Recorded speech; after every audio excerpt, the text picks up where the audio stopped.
nosso 14º encontro da prática de matemática financeira e estatística. Vamos começar corrigindo o conteúdo das atividades que a gente viu ontem, né? Lembrando, a gente está tratando sobre fluxo de caixa. Fluxo de caixa, na visão matemática, normalmente a gente trabalha aquela linha do tempo. E no nosso caso aqui, a gente está tratando mais a questão dos controles, tá? Ok? Por quê? Porque aquela visão linha do tempo ela é muito utilizada na matemática financeira para fins de cálculo de VPL, TIR, payback, que são questões que a gente vai tratar na sequência. Mas o dia a dia da operação de uma empresa é muito pautado no controle de fluxo de caixa através de tabelas, né? Tabelas, planilhas, enfim. E assim, reforçando o conceito, né? O fluxo de caixa ele sempre vai estar tratando os recebimentos e pagamentos. Ciente do recebimento e pagamento, isso vai te dar um saldo, tá? E aí você tem que cuidar, né? Porque se o saldo for positivo, a princípio ótimo, você vai conseguir pagar contas ou até fazer um investimento e ganhar um juro sobre isso. Agora, se for negativo, você vai deixar de pagar contas ou tomar dinheiro emprestado e aí paga juro para isso, tá? Então, nós temos dois exemplos aqui que foram tratados no mesmo modelo. E esse exemplo primeiro aqui é o mais simples, né? Esse daqui, a linha do tempo não vou estar trabalhando, a grande maioria acertou. O único detalhe é o seguinte: no tempo zero, no início da linha, você teria que colocar uma setinha para cima, porque o saldo começa com R$ 80, tá? Então, o único detalhe é que teve alguns que não fizeram, o restante tá legal, e é um conteúdo que a gente já havia visto. Então, considerando entradas, recebimentos e saídas da empresa A, listados abaixo, e o saldo inicial de caixa de 80, elabore. Vamos elaborar o controle, tá? Então, temos lá a data, o valor de recebimento, o valor de pagamento e o valor de saldo, certo? Ciente que o problema nos diz que nós começamos com R$ 80 de saldo, a gente coloca aqui, saldo inicial, R$ 80, tá? E agora a gente vai preenchendo a nossa planilha, certo? Então, eu sei que no dia 1 eu tive um recebimento de 10 mil. Então, eu vou colocar aqui data 1, recebimento 10.500. Nesse dia 1, eu não tive pagamento nenhum. Portanto, se eu tinha um saldo de R$ 80, somado aos 10.500, eu passo a ter um saldo de 10.580. No dia 3, que é o outro movimento, né? Eu posso colocar dia 2 e não preencher nada? Até posso, mas não faz sentido, né? Então, no dia 3, eu tive novamente um recebimento de R$ 3.000. E aí eu não tive pagamento nenhum, tá? Próximo pagamento só lá no dia 5. Então, o meu saldo, que era de 10.580, recebi mais 3.000, ele passou a ser 13.580, ok? Agora, o próximo recebimento é dia 7, tá? Mas eu tenho no dia 5 um pagamento. Então, por ordem cronológica, eu vou colocar aqui o movimento do dia 5. O pagamento de 8.800, tá? Aí, nesse caso, o pagamento de 8.800, ele vai me dar um saldo de... Eu tinha 13 mil como saldo, paguei 8.800, me sobra 4.780. Ok? Próximo movimento, pagamento tem no dia 8, mas recebimento tem no dia 7. Então, próximo movimento por ordem cronológica, que deve ser os registros, é o do dia 7. Dia 7 eu recebi 1.800. Se eu tinha um saldo de 4.780 e recebi 1.800, eu passo a ter um saldo de 6.580. Ok? Próximo movimento. Recebimento eu tenho no dia 12, mas lá no dia 8 eu tenho um pagamento. No dia 10 eu também tenho pagamento. Então, agora, por ordem cronológica, eu vou lançar esses dois pagamentos aqui, tá? Então, lá no dia 8, pagamento de 1.300. Se eu tinha um saldo de 6.580 e paguei 1.300, eu passo a ter um saldo de 5.280. No dia 10, o pagamento foi de 2.750. Então, novamente, coloco o dia 7 a linha, né? Aqui vocês têm que fazer o entendimento da matriz, tá? Eu tenho as colunas e as linhas. Então, a linha correspondente ao dia 10, lá na coluna de pagamento, é que eu vou informar o valor do 2.750, tá? Se eu tinha 5.280 e paguei 2.750, eu fiquei com 2.530 de saldo, ok? O saldo, então, ele sempre vai sendo apurado com base no saldo anterior e nos movimentos do dia, tá? E aí eu vou ter o saldo do dia, certo? Então, agora, depois do dia 10, o que eu tenho de movimento? Pagamento do dia 15, tá? Mas o recebimento eu tenho dia 12, então eu vou colocar aqui o recebimento, por ordem cronológica novamente. Recebi 6.700.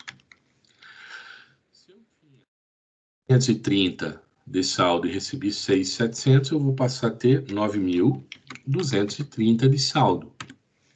Próximo movimento, lá no dia 15, eu paguei 3.120.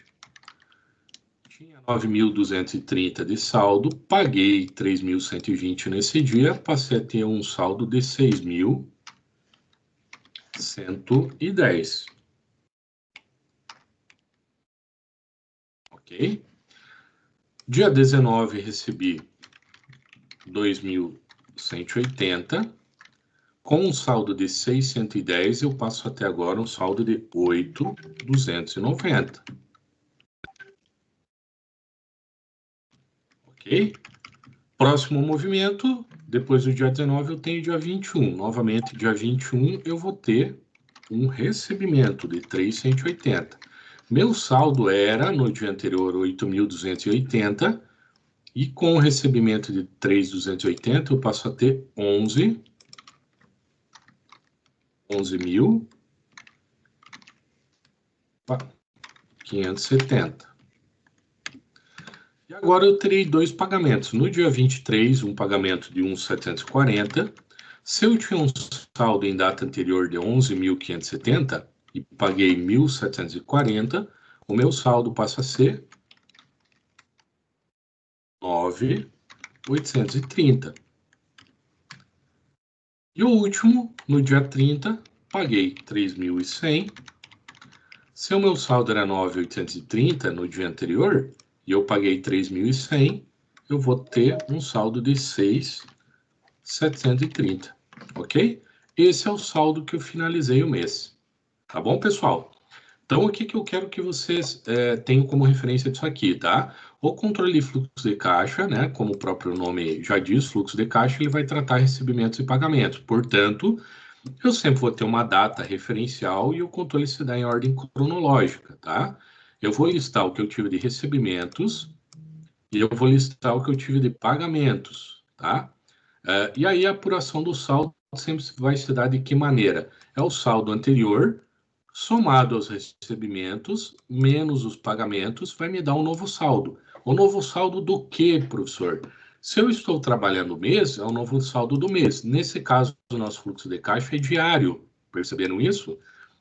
Esse fluxo de caixa diário, ele vai nos dar o saldo do dia. E assim vai indo. Sempre pega o saldo do dia anterior, movimentos do dia, para dar um novo saldo do dia. E a lógica é simples, é o dia a dia que a gente vive. Se eu comecei o dia aqui com R$ 80 no bolso e recebi 10.580, passo a ter 10.580. Se eu tinha nesse movimento aqui, ó, 13.580 e paguei 8.800, o meu saldo passou a ser 4.780. É isso que eu tenho de disponível na minha empresa, tá? Então, eu controlo recebimentos, pagamentos e o saldo que eu tenho disponível dentro da minha empresa, tá? Seja o saldo lá na conta bancária ou seja o dinheiro que eu tenho em caixa, né? O que normalmente a gente chama de caixa, né? É lá o local onde a empresa tem o dinheiro físico, tá? Pode ser dinheiro, pode ser cheque, enfim. Certo, pessoal? Tranquilo quanto aqui? Então tá bom. Agora, a gente tem um outro exercício e aqui acarretou algumas dúvidas, tá? Por quê? Porque esse exercício aqui, ó, proposto, eu estou propondo dentro de uma esfera na qual vocês façam o plano financeiro de vocês, tá? E esse planejamento financeiro, ele fica muito facilitado se eu trabalho com uma coisinha chamada categoria, tá? Então tá aqui as categorias. O que seriam as categorias? A gente chama também de conta contábil ou conta financeira, tá? Não é a conta no banco, é apenas uma nomenclatura, né? um nome que vai agrupar movimentos. Então, um exemplo aqui, ó, mercado. Eu posso ir no mercado várias vezes por dia. Eu posso comprar carne, posso comprar arroz, feijão, frutas, posso comprar papel toalha, posso comprar, enfim, qualquer coisa lá.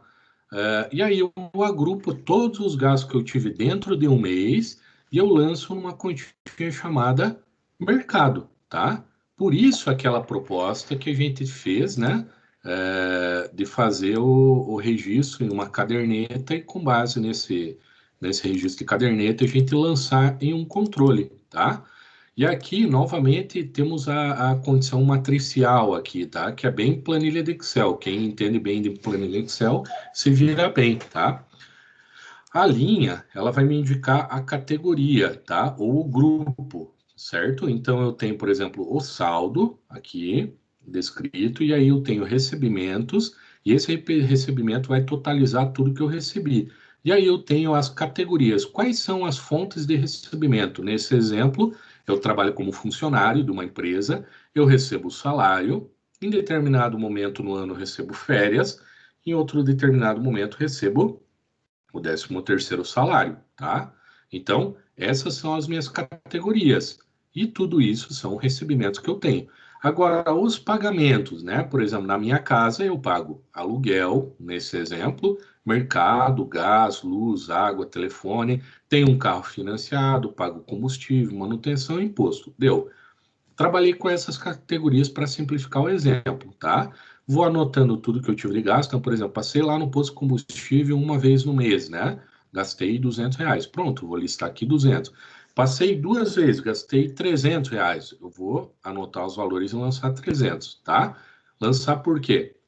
Eu tenho a linha indicando a categoria ou o grupo, e aí eu tenho a coluna do mês, tá? Então, em cada mês vou totalizar, tipo, lá no mês de junho, o gasto referente a combustível foi de R$ 300. Então, essa é a célula, o campinho que cruza a informação do mês de junho com o gasto do combustível, tá bom? Então, aqui é que eu vou apresentar o gasto com combustível referente a junho, certo?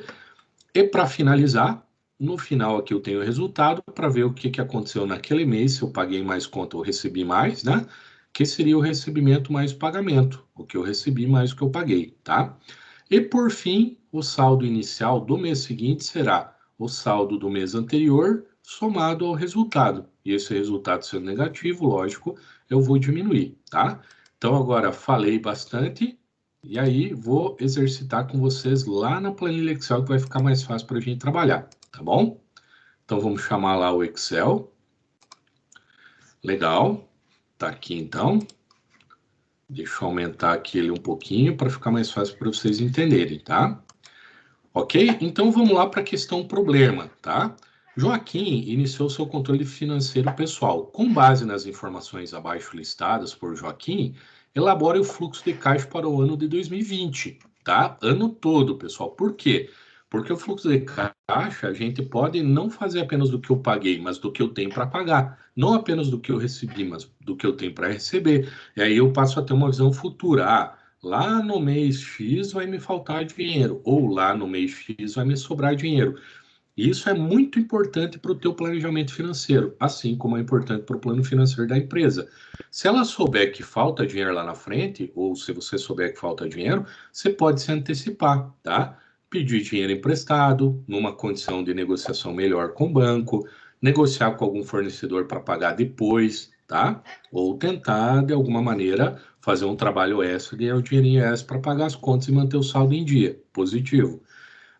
Esse vai sobrar dinheiro, você sabe que você pode fazer um gasto a mais, que você pode pegar aquele recurso e fazer um investimento, né? Como vocês já viram, valor durante o tempo ganha juro, né? E isso é bem positivo, tá bom? Então vamos lá. Aqui, pessoal, eu peço para registrar os valores das categorias em cada mês correspondente, como eu mostrei lá no campinho que cruza a categoria com o mês, é onde vocês vão formar os valores, né?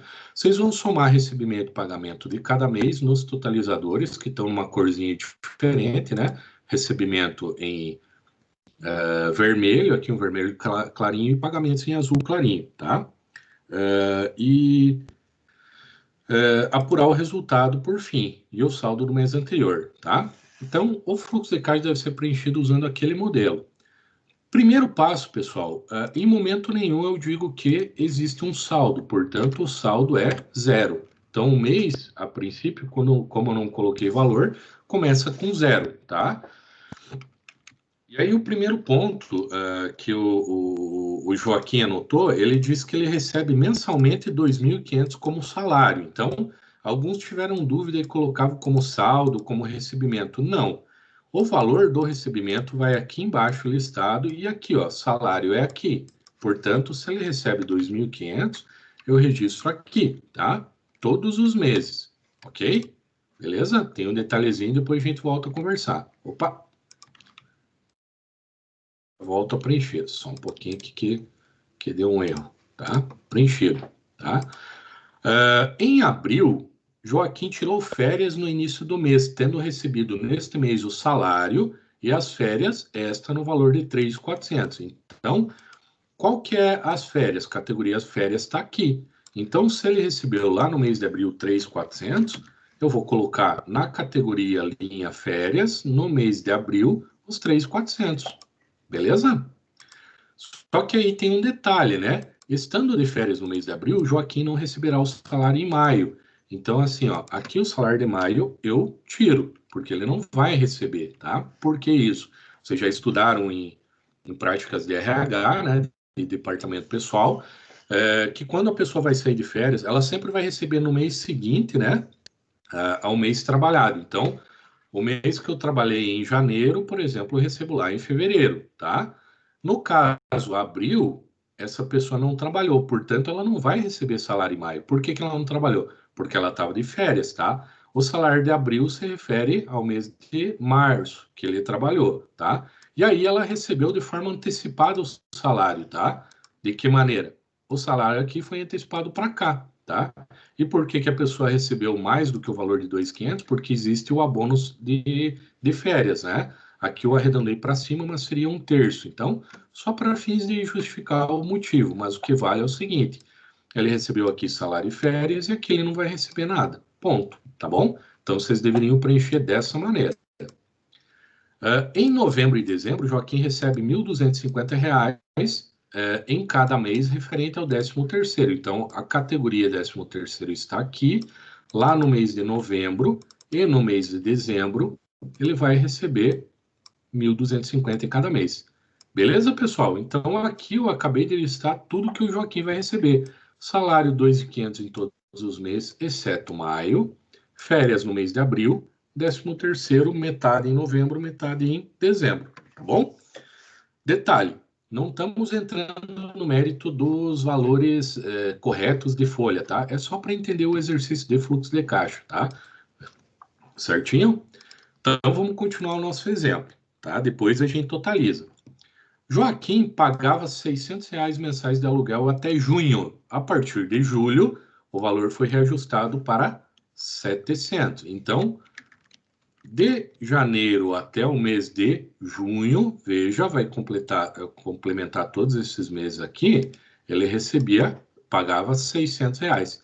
De julho, ok? Então aqui, coluninha julho, linha da categoria aluguel. Ele passou a pagar 700. E o aluguel é constante, paga todos os meses, tá bom? Então seria isso que vocês deveriam fazer. Para simplificar, agora eu coloquei valores do ano todo, tá? Em média, ele vai gastar de luz R$ 120, ele vai gastar de água R$ 40, ele vai gastar de telefone R$ 50, ele gasta 80 com gás, tá? Isso todos os meses, tá? Todos os meses, então é de janeiro a dezembro. Então, eu devo preencher em todos os meses esses valores. Além disso, o gasto no mercado é de R$ 900 por mês, tá? Como é R$ 900 mensais, então é 900 todos os meses, mesma coisa. Preencho na linha da categoria mercado, todos os meses, então, em todas as colunas, o valor de R$ 900, certo?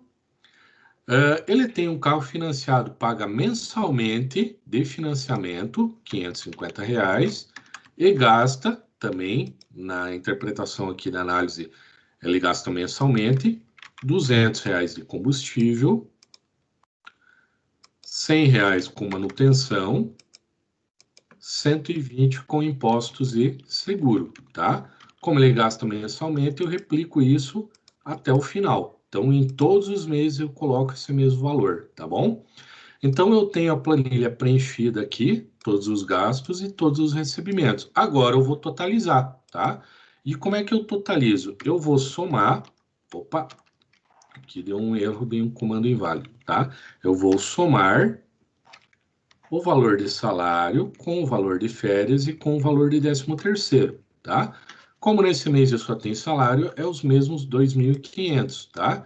E somo, coloco essa soma até o final. Detalhe, ó, aqui em abril ele vai receber nas férias, então ele recebe 5. Em maio ele não vai receber nada, e lá no mês de novembro e dezembro o valor do salário mais 10º totaliza 3.750, ok? E o mesmo eu faço com os pagamentos, tá? Então, eu vou somar tudo isso aqui, tá? Então, todos os meses ele gasta 2.760, tá? Só que aí, de acordo com o nosso exemplo, né? Lá no mês de julho vai passar o aluguel para 700. Então, lá ele passa a ter um gasto de 2.860, tá bom? E agora, como é que eu apuro o resultado, tá? Eu vou apurar o resultado pegando o valor de recebimento e diminuindo os pagamentos. Uma visão bem simplista, né? O que é o meu saldo? É o que eu recebi menos o que eu paguei, tá? Então, nesse exemplo, o saldo dele é negativo. Por quê? Porque ele pagou mais do que recebeu, tá bom? Então, eu replico essa fórmula para todos os meses, tá? E aí vocês vão ver que apenas no mês de abril, que ele recebe as férias, e lá nos meses de novembro e dezembro é que ele vai ter sobra de dinheiro, senão ele sempre tem falta, tá bom? E aí, como é que eu apuro o saldo do mês seguinte? Eu vou pegar o saldo do mês anterior, somado ao valor do resultado que eu tive do mês anterior, tá? Então, como eu não tinha nada de saldo e tive R$ 260 negativo, eu estou com saldo de menos 260. Novamente, mês de março é o saldo do mês de fevereiro somado ao resultado do mês de março, tá? Mês de abril, saldo do mês de março somado ao resultado do mês de março. Vejo que ele começa a acumular um valor negativo, tá? Então, como ele pagou mais do que recebeu todos os meses de R$ 260, o saldo que ele começa a abrir é R$ 780 negativo, tá? E aí aqui é que ele vai dar um pouquinho de folga, né? Porque ele começou negativo e aqui ele vai ter sobra de dinheiro, 2.360. Mas aqui já volta a ficar negativo, tá? Porque ele tem um saldo de 2.360, não recebe nada e paga 2.760.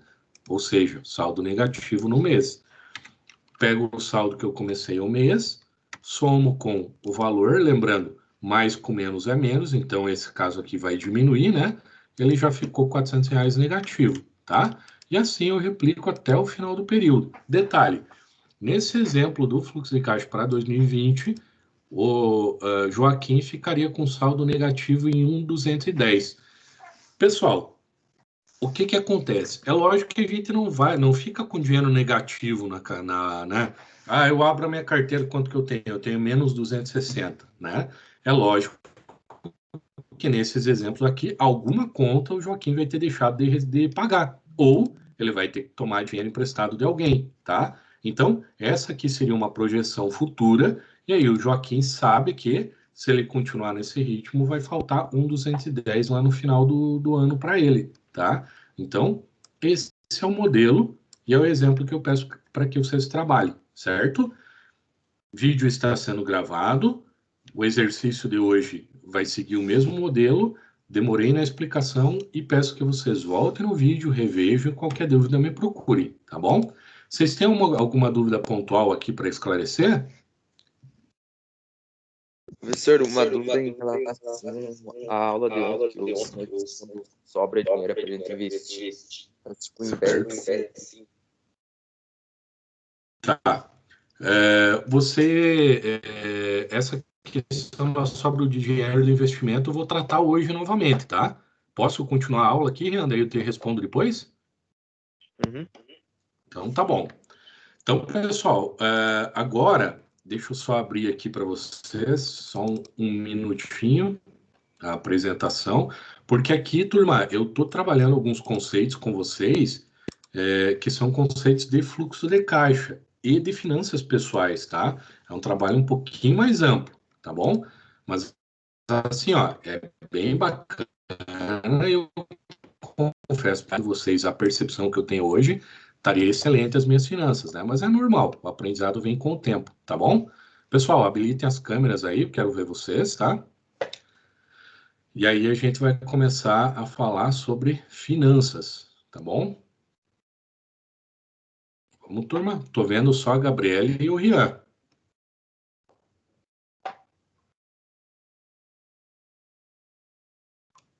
Vamos lá, turma? Crislane, Ana, Cauã de Castro, Eloá, Kaique, Camila, Cauã, Guilherme, o Pedro, que acabou chegando um pouquinho depois, Pedro Guilherme, o Rian, já está aqui, Thalissa, Thiago e o Luan. Beleza? Vamos habilitar as câmeras aqui para manter. Então, vamos lá. Compartilhando com vocês a apresentação, tá?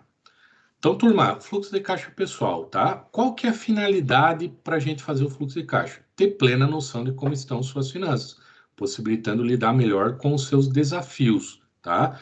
O que que eu falo? Que é a pergunta do Rian também, né?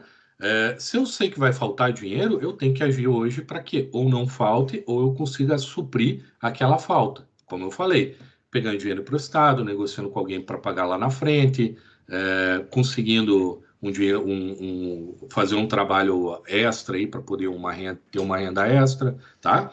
E o bacana também é o seguinte: às vezes a gente compra parcelado para simplificar o dia a dia e cria um cenário futuro de dificuldade, tá? Porque algum dia as parcelas vão vencer, tá? Então a gente tem que anotar para saber lá na frente as obrigações que a gente vai ter, tá bom? E isso facilita o nosso dia a dia, porque a gente enxerga as nossas finanças. Porque gastar é fácil, né? Agora, ganhar dinheiro nem sempre é fácil.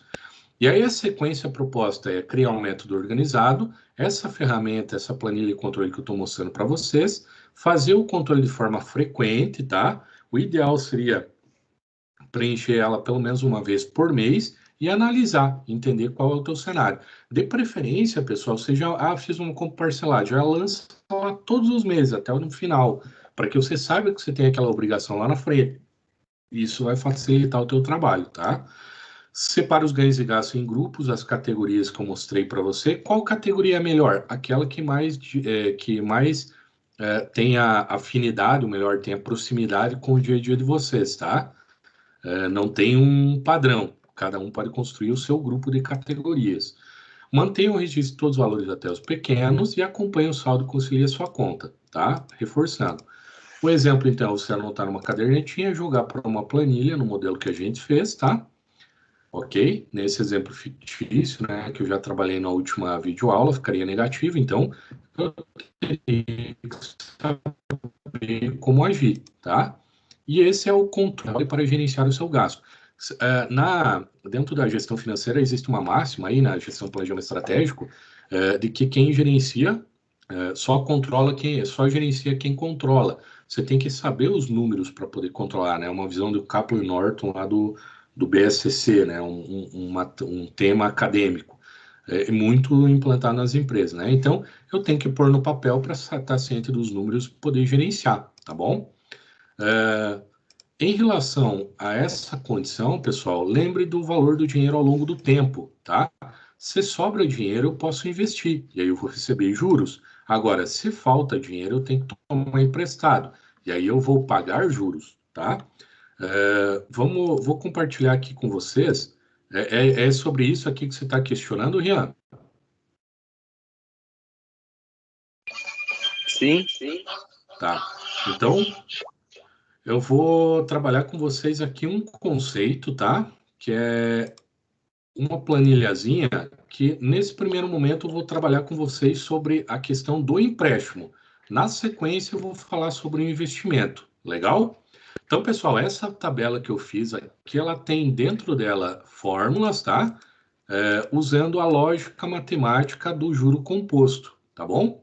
Então, aqui, para que vocês saibam e enxerguem bem, como eu falei, qual é o importante vocês entenderem? Dentro do Brasil, um estudo sugere que de cada 3 famílias, 2 gastam mais do que ganham todos os meses, e isso é muito, tá? Se você gasta mais do que ganha, o teu saldo vai ficar negativo. Ficando negativo, ou você deixa de pagar alguém, ou você toma dinheiro emprestado do banco, ou de alguém, né? Quando você toma dinheiro emprestado, você vai ter que pagar juro, tá? E aí, mesmo assim, mesmo que você tenha que tomar dinheiro emprestado, vocês estão vendo aqui, ó, que tem diferentes modalidades, tá? De obter dinheiro emprestado, tá? Algumas mais burocráticas e outras menos burocráticas. Aí já vai uma dica para vocês. Percebam o seguinte: sempre que é mais fácil você obter o crédito, normalmente a taxa de juros é maior. Legal? Então, não é regra, mas é uma referência. Sempre que for mais fácil pegar o dinheiro emprestado, normalmente a taxa de juros é maior, tá? Então, veja, a taxa média de juros das famílias brasileiras, dado do Banco Central e Febraban de agosto, nesse ano está em 39,9% ao ano. Então, assim, se eu tomar R$ 1.000 emprestado, eu vou estar pagando 1.400 quase. Então é muito isso, tá? E por que isso, pessoal? Porque, ó, vejam, as modalidades, elas têm diferente taxa de juro. No exemplo que eu estou usando aqui, ó, decrescente. A taxa ao mês mais cara é do cartão de crédito, tá? Aqui é uma média, novamente, que eu peguei lá no site do Banco Central Febraban. É muito comum aquela pessoa, faltou dinheiro, o que que eu faço? Deixa ele pagar a fatura do cartão. Só que aquela fatura do cartão, vocês estão vendo no exemplo aqui, ó, é o juro mais caro que a gente tem no Brasil. Então não façam isso, pessoal, tá? Mas é o que a maioria das famílias faz. Deixei, tá faltando dinheiro, o que que eu faço? Deixa ele pagar a fatura do cartão, porque o banco é bonzinho, ele me libera lá eu pagar o valor mínimo. Eu comprei R$ 1.000, mas eu posso pagar 100. Pessoal, se você fizer isso, gastou R$ 1.000 no cartão e pagar só 100, quando você receber a fatura, você acaba de contrair uma dívida de R$ 900 a uma taxa de juro de 12,52%, tá? E aí eu tenho o cheque especial. O cheque especial é aquela modalidade que quem tem conta no banco, o banco libera um crédito e você pode usar um saldo maior do que você tem de dinheiro. Então, por exemplo, eu tenho R$ 100 no banco, mas eu tenho R$ 500 de limite. Então, eu posso gastar até R$ 600. Eu tenho 100 e o banco libera para que eu gaste R$ 500 a mais. Ótimo? Sim. Porém, o banco vai me cobrar juro sobre aqueles R$ 500 a mais que eu gastar. Entenderam? Eu tenho 100, posso gastar 600. Por quê? Porque 500 o banco vai me emprestar. Só que eu vou pagar 6,49 em média ao mês de taxa de juro. Aí existe uma modalidade de crédito pessoal que é fácil obter, às vezes vou lá no terminal do banco, é 5,13. Tem um banco específico que trabalha com uma linha específica que cobra 3,82 e tem empréstimo consignado que desconta direto em folha de pagamento que cobra 1,84. Vejam, não precisa entender tanto de matemática para compreender que o juro, né? Se eu tiver que pagar juro, é melhor eu pagar juro menor, né? Por quê? Vamos pensar que, num exemplo, que eu tomei uma dívida de R$ 900, que eu peguei emprestado R$ 900, ou deixei de pegar R$ 900 a fatura do cartão, tá? Então, esse juro vai contar durante 12 meses e veja, a taxa por ano é 311,9 no cartão, 112 no cheque, 82 no crédito pessoal, 57 no banco X e no consignado 24,5. Detalhe é o seguinte, pessoal, esse aqui é o valor final que eu vou ter que pagar no final do ano. Então, se hoje eu deixei de pagar R$ 900 na fatura do cartão, passado 12 meses eu vou ter que pagar 360, ou seja, 3.706,80, né? Ou seja, Eu peguei 900 e eu vou pagar 2.800 de juro. Entenderam? Eu vou pagar 3 vezes o valor que eu peguei em juro, tá? Espero que vocês nunca façam isso, tá? Porque aqui sim vocês vão estar queimando o dinheiro, mas tem muita gente que faz isso. A principal dívida do brasileiro é cartão de crédito. E vejam, é o endividamento mais caro que tem, tá? Então, se for para você pegar um dinheiro emprestado, pegou 900, você vai pagar 2.800 de juro no cartão. R$ 1.000 no cheque especial, 740 no crédito pessoal. Ó, o cheque especial você paga mais que o dobro. No crédito pessoal, um pouquinho menos que o dobro. Aqui já é metade, 57%. E aqui já é 24%. Então, você tomaria 900 emprestado e pagaria 220 de juros. Entenderam bem a diferença, pessoal? Ok? Alguma dúvida quanto a isso? Então, assim, ó, mesmo que eu saiba que eu tenho que tomar dinheiro emprestado, existem diferentes modalidades que eu posso pegar dinheiro, tá? Em tese, se você tem que pegar dinheiro, pague menos juro. Esse é o ideal, tá bom? Vamos voltar lá para a nossa apresentação, certo? E daí depois, se sobrar o invisto, eu trato na sequência, Rihanna. Beleza? Então, assim, algumas dicas ao bom gestor. Se você quer cuidar bem do teu dinheiro, né, tem um livro lá, mais rico da Babilônia, né, o Arcade, ele dizia que de cada 10 moedas que você ganhar, gaste 9. Pode gastar, mas sempre guarde pelo menos 10% do que você ganhar. Lá na frente você vai criar um cenário legal, tá? Agora, como é que eu faço para sobrar dinheiro? Porque as coisas estão muito caras, está muito difícil, enfim. Aí, se a gente ficar só na desculpa, a gente nunca vai conseguir, tá? Então, primeiro ponto, estabeleça a meta de ganho e gasto, né? De gasto e de poupança. Se você disser todo mês eu tenho que guardar 10%, eu recebi o valor do Jovem Aprendiz do Senar, eu pego 10% e vou lá e guardo em algum investimento lá no banco, tá? Faz isso, cria essa regra. E o resto pode guardar, pode gastar, tá? Mas para mim saber, conseguir fazer isso, eu tenho que descobrir os meus hábitos de consumo, definindo prioridade para gastar com inteligência. O teste do perfil foi justamente para que vocês entendam como está o dia a dia de gasto de vocês. Se vocês ficaram no verde, a categoria lá, a área que vocês ficaram no verde, legal. São hábitos positivos, continue. Se você ficou no amarelo, atenção, repense um pouquinho os seus hábitos, que pode ser que falte dinheiro no futuro. E se você está no vermelho, mude os seus hábitos, porque com certeza lá você vai ter muita dificuldade, tá bom? E como é que eu faço isso, pessoal? Primeiro, avalie se é necessário ou é desejo apenas, pessoal. Aqui é um ponto importantíssimo. Quando você for gastar, pense nisso. Eu preciso realmente aquilo ou eu apenas quero? Por quê? Porque o necessário é algo que eu preciso e o desejo vem em segundo plano, tá? Então, numa forma bem macro aí, eu preciso me alimentar. Não tem problema não ter o celular. Então, a prioridade é a alimentação e o celular vem em segundo momento. Então, isso facilita com que você defina prioridades. Se eu estou na falta de dinheiro, eu não gasto com o celular. Se está sobrando, beleza, eu posso gastar. Então, se você entender bem o que é necessário, o que é desejo para você, você vai estabelecer prioridades e na dificuldade você vai saber onde investir o teu dinheiro, onde gastar, tá? Qual padrão de vida cabe no seu bolso? A gente às vezes gasta demais no desejo, pelo consumismo e compra coisas que não precisaria, né? Ah, o meu amigo trocou de celular. Eu tô com um celular bom, mas eu preciso trocar também. E aí a gente se endivida, gasta o que não precisaria. Talvez o meu celular estava bom e me atenderia. Então, cuide bastante disso. E fuja desse estado social da comparação. A tendência é que você não gaste mais do que deva, tá? E por fim, cria um fundo de reserva. Não é garantia que a gente nunca vai ter alguma dificuldade. Por exemplo, eu posso precisar ir no dentista, eu posso precisar ir no médico, pode ter dado, como aconteceu aí, um vento forte lá na minha casa, eu tive que gastar nas telhas da casa, que é algo imprevisto, né? Então, o fundo de reserva serve para esses imprevistos, mas também serve para que você guarde dinheiro para realizar um sonho de vocês, né?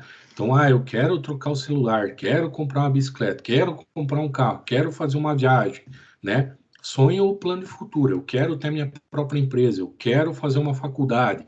Então, se você guardar o dinheirinho, vai possibilitar também fazer essas coisas boas, não apenas os imprevistos. Normalmente a gente pensa em imprevisto, né? Tá bom? Então, algumas dicas aqui, ó. O importante é ser racional com a quantidade limitada de dinheiro, eu consigo mais coisas. Então, se eu tenho só R$ 1.000 e eu pesquisar bastante, eu consigo, às vezes, comprar mais quantidade com aqueles mesmos R$ 1.000, tá? Se eu pesquisar o preço, se eu pagar à vista e eu consigo desconto, né? São alternativas para que você consiga criar um cenário melhor com o dinheiro que vocês têm, tá? Algumas diferenças entre o pão duro e o bom gestor. Aqui, às vezes, o pessoal confunde muito que eu não posso gastar, não posso gastar. Não é isso, tá? Porque o pão duro, aquele que nunca gasta, ele não compra ou compra sempre o mais barato. E, às vezes, o barato sai caro, né? O bom gestor sempre vai avaliar o custo-benefício. Às vezes, pode ser um pouco mais caro, mas vale mais a pena porque vai durar mais, tá? Enquanto o pão duro compra só o necessário, o bom gestor também vai atender às necessidades e desejos, mas respeitando suas metas. Se eu não puder trocar de celular naquele mês, eu guardo o dinheiro para trocar lá na frente, tá? O pão duro só vai avaliar o preço e contestar o produto, enquanto o bom gestor vai contestar o preço de acordo com o produto, ele vai saber negociar.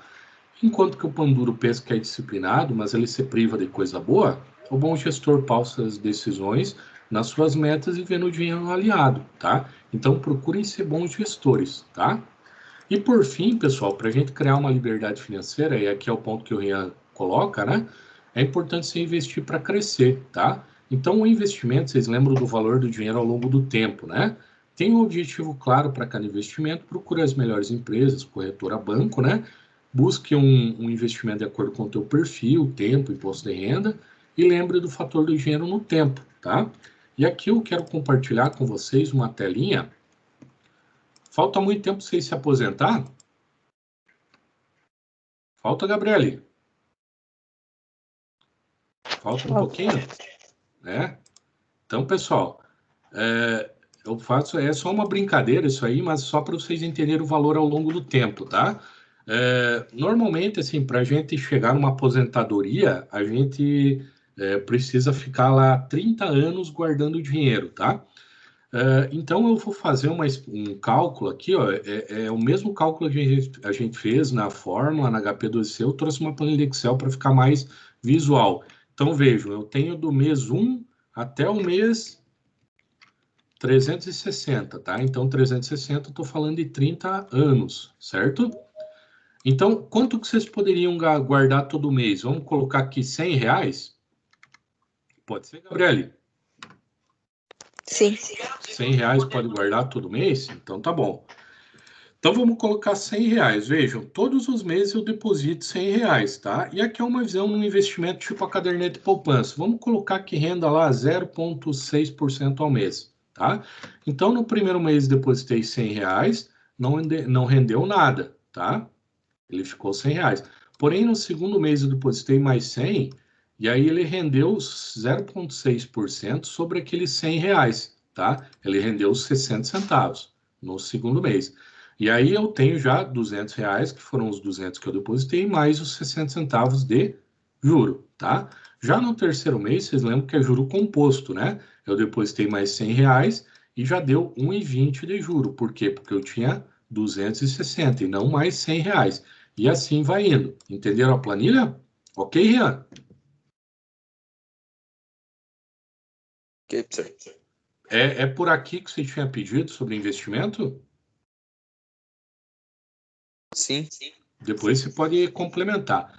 Rian, então assim, ó, eu vou tirar aqui só para a gente ver o valor, não vou ver o juro por enquanto, tá? Então, Rian, se eu guardar R$ 100 todo mês durante 360 meses, eu vou ter R$ 36.000, certo? Agora, se eu depositar, e aí é o milagre do juro sobre juro, né? A uma taxa de 0,6, quanto você acha que eu vou ter lá no final, Rian? Palpite teu. Lembre, eu depositei 100 todo mês, ou seja, eu depositei 36 mil. Quanto que eu vou ter lá de saldo final? É 36 mais os juros, correto? Só um Sim. palpite, pode falar qualquer valor. Olha, eu acho que uns 40, Uns 50 40? mil. Então, tá bom. Vamos lá no final para ver? Você guardar todo mês durante 360 meses R$ 100, você depositou 36 mil. E no final você vai ter 126 mil. Entendeu? Ou seja, Você depositou 36 e a aplicação te rendeu 90 mil de juro. Por quê, pessoal? Chegou lá na frente, você continuou depositando 100, mas o teu capital já era grande e o juro, veja, que começou com 60 centavos, já está em 750. É ou não é interessante? E aí é onde muita gente cria um cenário legal. E o que que você, como um bom gestor, poderia fazer? Você poderia não, você deveria fazer, né? Você deveria todo mês procurar gastar menos do que ganha e fazer sobrar um pouquinho para investir, tá bom? Esse é um ponto legal, tá? Ah, mas eu quero gastar o que eu ganho. Não tem problema, só que lá no final você não vai ter aquele dinheiro. Lógico, a gente poderia melhorar o nosso exercício descontando o valor da inflação, mas mesmo assim, se você procurar um investimento que pague mais do que a inflação, você vai ter ganho de capital, tá bom? Rian, respondido? Sim, O que que é melhor? Você ficar naquele cenário lá de deixar de gastar, deixar de pagar o cartão 900 pila e pagar 2.800 de juro, mais os 900 que você vai ter que devolver, né? Ou você guardar 100 pila por todo mês e talvez durante 30 anos você ter quadruplicado o teu capital. O que que você acha, Ian? a guardar dinheiro, né? Sem dúvida. É esse que é o ponto. Se você gasta menos do que ganha, você vai ter sobra de dinheiro, pode investir e ganhar mais. Agora, se você gasta mais do que ganha, se você está lá no vermelho, você vai ter que tomar emprestado ou deixar de pagar alguém. E aí você paga juro, tá? E um outro tipo de investimento, pessoal, legal, é desenvolver as suas habilidades. Evolua na profissão que você quer, se dedique, capricho, dedicação, e isso faz toda a diferença. Busque renda alternativa, você pode, às vezes, ter uma renda principal e uma renda alternativa, né? Cortar cabelo, você pode fazer jardinagem, você pode fazer um serviço elétrico, você pode fazer cozinhar, fazer doces e vender, enfim.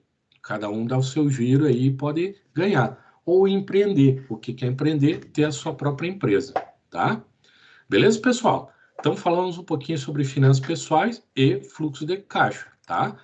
E aí, para finalizar, né, como criar uma liberdade financeira? Aprenda a controlar os seus gastos, mude os hábitos que vocês têm, por isso o teste perfil, onde ficou vermelho, cuidem, tá?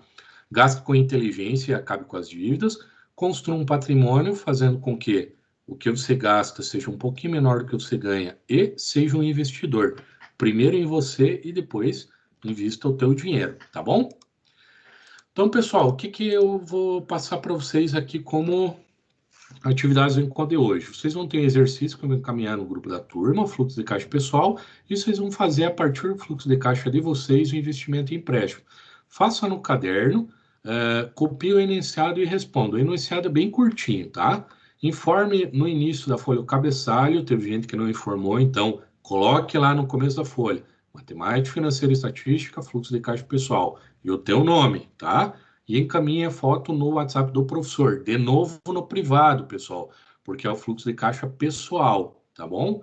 E esse fluxo de caixa pessoal, informações pessoais, eu não quero que vocês coloquem no grupo da turma, quero que vocês mandem para mim, fica entre eu e vocês, tá bom? Beleza? Só deixa eu abrir aqui o exercício para que não aconteçam dúvidas, tá? E aí a gente passa ele rapidinho aqui. Vocês ficaram com alguma dúvida? Podem questionar, tá?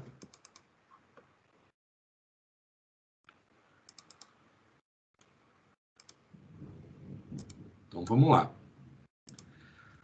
Então, pessoal, no encontro de hoje, a atividade que eu já mando para vocês é essa aqui, ó. Finanças pessoais. Ontem, vocês elaboraram o fluxo de caixa do Joaquim. Hoje é o de vocês, tá bom? Então, elabore o seu controle de fluxo de caixa anual. Aqui está os meses de janeiro a dezembro, tá? Então, eu não sei quanto eu gastei. Não tem problema, faz uma projeção. Eu acho que eu gastei mais ou menos tanto aqui, tá? Registre os recebimentos e pagamentos por categoria. Vejam, no modelo que eu coloquei aqui, as categorias de recebimento e pagamento em branco, tá? Então, por exemplo, recebimento, o que pode ser? O salário do Senar, as férias, o 13º, vamos dizer que vocês recebem uma mesada do pai e da mãe, enfim, qualquer coisa. Vocês façam, alguém trabalha e ganha um valorzinho com o trabalho que faz, pode colocar aqui, tá? Então, não precisa ter só 3 grupos, categoria de recebimento, pode ter mais, tá? E os pagamentos, vocês vão colocar os gastos que você tem, tipo, eu pago a luz de casa, eu gasto com material escolar, eu gasto com lanche lá na padaria, eu tenho uma parcela de celular, tá bom? Então, os pagamentos vocês vão colocar no modelo de vocês. Aí é a criatividade de vocês, tá bom? Beleza? E aí vocês vão seguir aquele modelo que a gente fez ontem e que eu passei passo a passo hoje. Tiveram dúvida, voltem no vídeo. Eu fiz o passo a passo bem pausado. Vocês podem ver o vídeo, parar, ver com calma. Ó, nós vamos encerrar nossa aula 9 horas. Vocês vão ter 3 horas para fazer isso aqui, tá bom? Então, assim, ó, faz o preenchimento, né? Totaliza o recebimento, totaliza o pagamento. Recebimento menos pagamento vai dar o resultado de vocês, tá? O saldo inicial mais o resultado vai dar o saldo inicial do mês seguinte, e é isso, tá? Agora, questão 2. De acordo com os seus resultados, tá? Você pode ter um resultado positivo ou negativo. Você pode pagar mais ou receber mais, né? Se sobrou, você pode investir. Se faltou, você em tese teria que pegar emprestado, tá? Então, assim, qual que é o resultado? Se houve sobra de recurso, ou seja, o resultado foi positivo, você vai calcular os juros que você pode receber investindo. Agora, se faltou recurso, o resultado teu foi negativo, você vai calcular o que você vai ter que pagar nos empréstimos, pagar de juro, tá? Para isso, você vai seguir essa situação, tá?